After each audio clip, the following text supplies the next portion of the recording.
अस्सलाम वालेकुम वीवर्स, उम्मीद है आप सब खैरियत से होंगे। अल्हम्दुलिल्लाह मैं भी ठीक ठाक हूँ। मैं डॉक्टर आमना अशरफ आज आपको मैं एक रेसिपी देना लगी हूँ जो मेरी दादी माँ मुझे बचपन में खिलाती थी।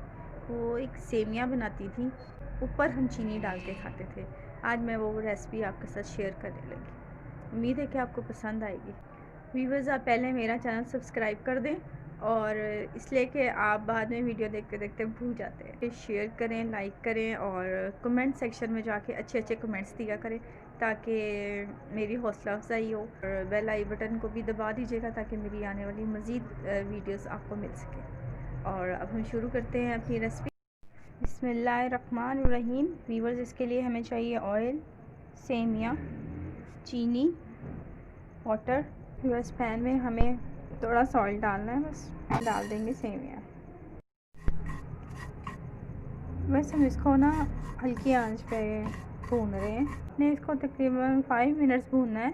इनमें हम पानी डाल रहे हैं जिसके अंदर ये डिप हो जाए। और अब इसको आप हल्की आंच पे कैप दे के रख देंगे। रेडी है खाने के लिए। आप इसको ट्राई ज़रूर कीजिएगा, इंशाल्लाह आपको बहुत पसंद आएगी। कमेंट सेक्शन में अच्छे अच्छे कमेंट्स दिया करें। और साथ ही डॉक्टर आमना अशरफ से इजाज़त चाहती है। अल्लाह हाफ़िज़।